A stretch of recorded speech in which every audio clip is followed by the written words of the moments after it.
Hello everyone, welcome to our channel.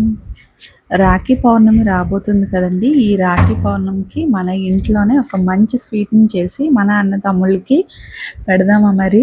So దీనికోసం నేను ఈరోజు బేసన్ లాడుని చూపించబోతున్నాను. చాలా బాగుంటుందండి, నోట్లో వేస్తే అలా కరిగిపోతుంది.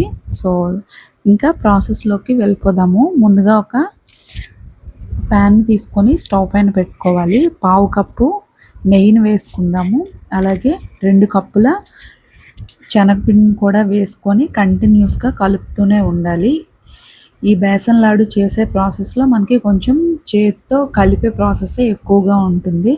సో ఈ విధంగా కంటిన్యూస్గా కలుపుతూ ఉంటే కొంచెం సేపు అయ్యేసరికి శనగపిండి అంతా కూడాను నెయ్యిని పీల్చేసుకుంటుంది. అలా కలుపుతూ ఉంటే ఒక 15-20 మినిట్స్ తర్వాత పీల్చిన నెయ్యి అంతా కూడాను రిలీజ్ చేసేస్తుంది. సో బేసన్ లాడుని చాలా డిఫరెంట్ ప్రాసెస్లో చేస్తారండి. సో ఈ ప్రాసెస్లో చేస్తే మనకి టేస్ట్ కూడా బాగుంటుంది. చాలా సాఫ్ట్గా నోట్లో వేస్తే కరిగిపోయేలాగా టేస్టీగా ఉంటుంది. సో మనకి ఇక్కడ బేసన్ అనేది నెయ్యిని రిలీజ్ చేసేసి లూజ్గా అయిపోతుంది.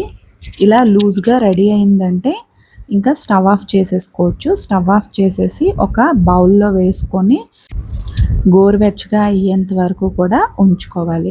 ఈలోగా బేసన్ లాడులోకి షుగర్ పౌడర్ని ప్రిపేర్ చేసుకుందాము.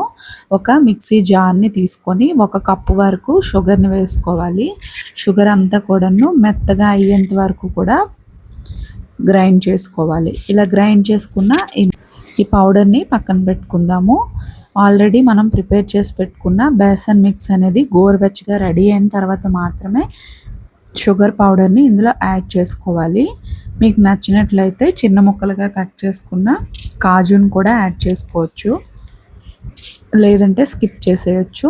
నెక్స్ట్ షుగర్ పౌడర్ని కూడా యాడ్ చేసుకుందాము. యాడ్ చేసేసుకొని బాగా కలుపుకోవాలి. మొత్తం అంతా కూడా నీట్గా కలిసిపోయే విధంగా కలుపుకున్న తర్వాత చేత్తో లడ్డూల్ని ప్రిపేర్ చేసేసుకోవచ్చు. మీకు నచ్చిన సైజులో లడ్డూల్ని ప్రిపేర్ చేసుకొని గార్నిషింగ్ కోసం పైన కిస్మిస్ని కానీ లేదంటే కాజు, బాదం, పిస్తాని ఏదైనా పెట్టుకొని గార్నిషింగ్ చేసుకుంటే అంతేనండి. సింపుల్గా మనకి టేస్టీ బేసన్ లాడు రెడీ.